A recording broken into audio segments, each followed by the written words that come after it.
Channel dpkmoderngu.com। तो देखिए students, आज हम डिस्कस करेंगे 10th क्लास का चैप्टर दैट इज लाइट। इससे पहले हम इसकी वीडियो शेयर कर चुके हैं आप लोगों के साथ, जिसमें हमने स्फेरिकल मिरर तक का डिस्कस किया था कि कितने टाइप के होते हैं स्फेरिकल मिरर और कैसे आप पहचान कर पाएंगे कि कौन सा इसमें से कॉन्वेक्स है और कौन सा उसमें से कॉन्केव है। तो आई होप कि वहां तक का टॉपिक आपको क्लियर होगा। Today we will discuss principal focus and focal length of these mirrors, relation between focal length and radius of curvature, rules for image formation and sign convention for mirror। तो start करते हैं without wasting our time. What is principal focus? Principal focus जिसको आप capital F लिखते हैं and focal length जिसको आप small f लिखते हैं। ठीक है, तो चलिए मैं इसको एक्सप्लेन करती हूँ। सपोज हमने कि ये वाला मिरर लिया है। कौन सा मिरर है ये? कॉन्केव। बार बार प्रैक्टिस से आपको भी आ जाएगा समझ में कि ये कॉन्केव मिरर है। देखिए, अगर कोई लाइट की रे प्रिंसिपल एक्सिस के पैरेलल आती है, जब भी कोई light ray coming parallel to principal axis, then after reflection from the mirror it will pass through a point। Mirror से रिफ्लेक्शन के बाद ये जिस भी पॉइंट से पास होगी that point is known as our principal focus. उस point को आप क्या कहेंगे? प्रिंसिपल फोकस कहेंगे। हो सकता है वो रे यहाँ से भी आई हो तो भी प्रिंसिपल एक्सिस के पैरेलल आई है, और यहाँ से भी रिफ्लेक्शन के बाद it will pass from the focus. तो this is our focus, principal focus. ये हमारा फोल होता है। P से F का जो डिस्टेंस होगा PF that is equal to small f means focal length। तो यहाँ से हमें क्या मिल जाएगी? फोकल लेंथ मिल जाएगी। तो कॉन्केव मिरर के लिए जो आपको फोकस मिलता है that is रियल फोकस। अगर कॉन्वेक्स की बात हो तो क्या होगा? ये हमारी प्रिंसिपल एक्सिस है, दिस इज अवर पोल। जब भी कोई रे प्रिंसिपल एक्सिस के पैरेलल आएगी तो मिरर उसको ऐसे रिफ्लेक्ट कर देगा। यहां से आएगी तो उसको ऐसे रिफ्लेक्ट कर देगा। मींस हम इन दोनों को पीछे की तरफ प्रोड्यूस करवाएंगे for getting the observation for the eye. जिसको लग रहा है कि रेज कहीं ना कहीं इस पॉइंट से आ रही हैं, तो this point will be our focus.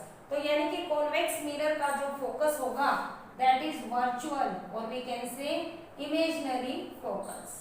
This is an important point for you कि कॉन्केव मिरर का फोकस रियल फोकस होता है, कॉन्वेक्स मिरर का फोकस वर्चुअल होता है, and the distance between P and F will remain focal length of this mirror। Similarly, distance between P and F will remain focal length of this mirror। So this is the principal focus and focal length।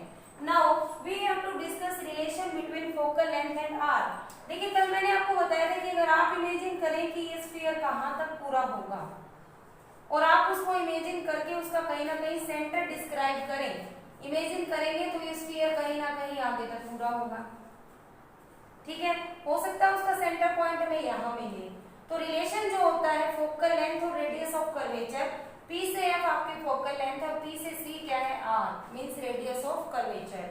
तो students keep in your mind that R is equal to twice of F। जो radius of curvature होगा वो focal length का हमेशा double रहेगा, चाहे आप concave mirror को यूज कर रहे हैं और चाहे आप कॉन्वेक्स मिरर को यूज कर रहे हैं। तो अगर आपको रेडियस ऑफ कर्वेचर दी हुई है और आपसे फोकल लेंथ पूछी है तो तुरंत रेडियस ऑफ कर्वेचर को हाफ कर दीजिए, आपके पास क्या आ जाएगी? Focal length. Now we will discuss rules for image formation for concave mirror. अभी मैं आपको कॉन्केव मिरर के बारे में ही बताऊंगी। सबसे पहला रूल जो हमने अभी डिस्कस किया, ये क्या है स्टूडेंट्स? हमारी प्रिंसिपल एक्सिस। अगर यहाँ प्रिंसिपल फोकस है तो यहाँ पर क्या है? Centre of curvature. आपने हमेशा इस तरह से लेना है कि PC will remain double of PF। ठीक है, तो देखिए जब भी कोई रे प्रिंसिपल एक्सिस के पैरेलल आती है तो वो मिरर से टकराने के बाद यानी कि आफ्टर रिफ्लेक्शन कहाँ से पास होगी? फोकस में से।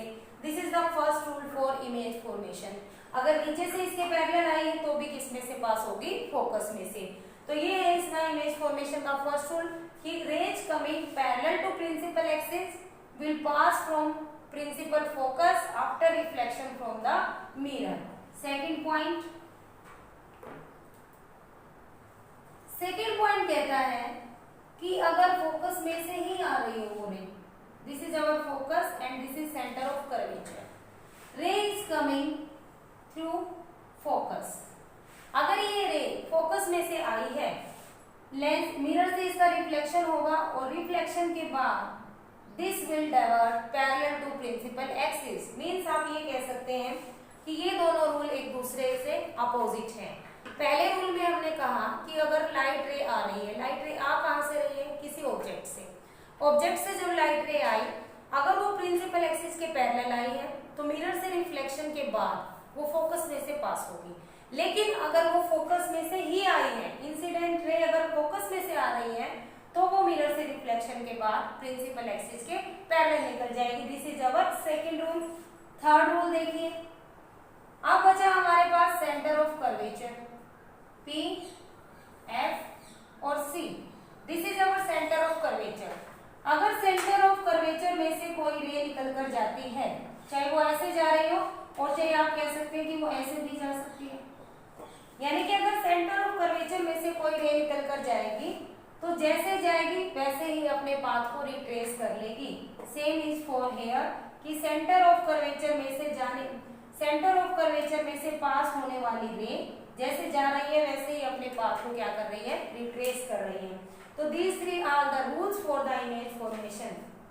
अगर आपसे पोल की बात की जाए तो पोल का एक स्पेसिफिक कंडीशन ये रहता है कि पोल के ऊपर जितने एंगल पे लाइट इंसिडेंट होगी उतने ही एंगल पे क्या हो जाएगी? रिफ्लेक्ट हो जाएगी। This phenomena will always followed by the pole. तो these are the sufficient rule for formation of image by concave mirror. Sign convention for spherical mirror, ये आपके न्यूमेरिकल क्वेश्चंस के लिए भी बहुत इंपॉर्टेंट टॉपिक है। तो चलिए डिस्कस करते हैं। We have considered here a concave mirror. This is the principal axis, आप कह सकते हैं pole, focus, centre of curvature. और आपको ये भी पता है पी एफ क्या है। अब हम यहां तक पहुंच चुके हैं।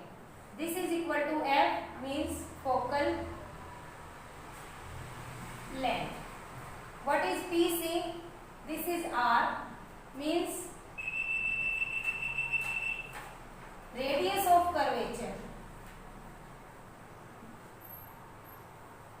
PF is focal length, PC is radius of curvature. We are doing sign convention. Sign convention के लिए सबसे पहला रूल आपके लिए क्या है? Object should be placed on left side of mirror. Object को आपने हमेशा लेफ्ट साइड में रखना है मिरर के and above the principal axis. This is the first rule. Clear? हमेशा ऑब्जेक्ट को मिरर के लेफ्ट में और प्रिंसिपल एक्सिस के ऊपर रखना है। सपोज कीजिए कि मैंने यहां पर ये क्या रख दी? ऑब्जेक्ट। ठीक है। Distance of object from pole, इसके लिए पहला second rule, all distances will be measured from pole। जितनी भी डिस्टेंसेस हैं वो पोल से मेजर होंगी। तभी मैं लिख रही हूँ P से F, P से C। मैं C से F या C से P कभी नहीं लिखूंगी because all distances will be measured from P। हमेशा इंसिडेंट लाइट ऑब्जेक्ट से ऐसे चलेगी left to right.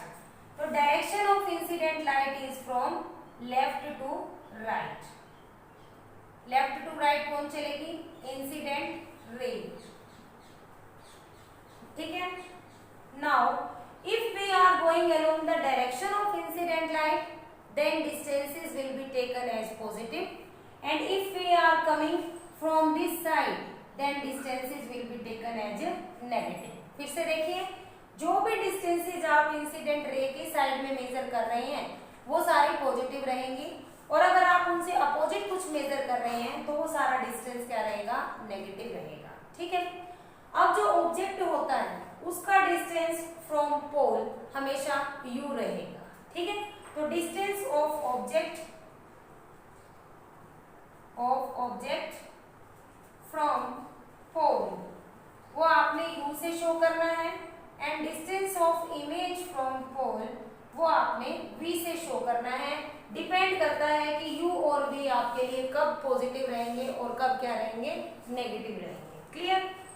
Now if the image is above principal axis, अगर इमेज प्रिंसिपल एक्सिस के ऊपर बनती है तो उसका साइज आपने पॉजिटिव लेना है, और अगर वो नीचे बनती है तो उसको नेगेटिव लेना है। फिर से सुन लीजिए, आप ये भी कह सकते हैं कि image formed above the principal axis erect रहेगी, मींस सीधी रहेगी, और image formed below the principal axis inverted रहेगी, मींस उल्टी रहेगी। तो these are the sign convention for mirror, कि आपने कौन सी चीज को कैसे लेना है। अब ये सोचिए कि हम इस कनकेव मिरर के लिए हमेशा इस पॉइंट से इधर डिस्टेंस को मेजर करते हुए आएंगे, यानी कि ये जो फोकल लेंथ रहने वाला है, ये जो रेडियस ऑफ कर्वेचर रहने वाला है, ये जो पोजीशन ऑफ ऑब्जेक्ट रहने वाला है, ये इसके लिए हमेशा से क्या रहेंगे, नेगेटिव रहेंगे। यही बातें आपने यहाँ ध्यान में रखनी है कि P से F minus F focal length, P से C minus R radius of curvature, P से ऑब्जेक्ट का distance that will be U here. और वेदर अगर यहाँ पर कोई भी इमेज भी बन जाता है, मान लीजिए कि इमेज मेरा यहाँ बन गया, तो ये डिस्टेंस क्या कहलाएगा, B। इसको भी आप क्या लेंगे, नेगेटिव लेंगे, क्योंकि आप इधर मेजर करते हुए आ रहे हैं। और अगर ये इमेज मेरा यहाँ बनता है तो आप P से इधर जाएंगे B को मेजर करते हुए, तो आप उस डिस्टेंस को क्या लेंगे, पॉजिटिव। इरेक्ट और इन्वर्टेड का केस भी मैंने आपको बता दिया। तो स्टूडेंट ये थे आज के की पॉइंट्स, ये टॉपिक थे आज के जो मैंने आपको यहाँ एक्सप्लेन किए। नेक्स्ट वीडियो के अंदर हम इमेज फॉर्म करेंगे कि ऑब्जेक्ट को कहाँ रखा जाए तो इमेज कैसी बनेगी, कहाँ पर उसका प्रैक्टिकल एप्लीकेशन होगा, किस साइज की बनेगी, इरेक्ट बनेगी, इन्वर्टेड बनेगी। तभी मैंने आज आपको इरेक्ट, इन्वर्टेड और इन चीजों से फेमिलियर करवाया है, ताकि अगर मैं लेफ्ट से राइट या राइट से लेफ्ट डिस्टेंसेस मेजर करूं तो वहां पर आपको कोई डाउट्स ना रहे। तो इस टॉपिक को अगली वीडियो आने से पहले अच्छे से प्रैक्टिस कीजिए, इसके बारे में इसको अच्छे से स्टडी कीजिए। मिलते हैं नेक्स्ट वीडियो में, तब तक के लिए स्टे सेफ।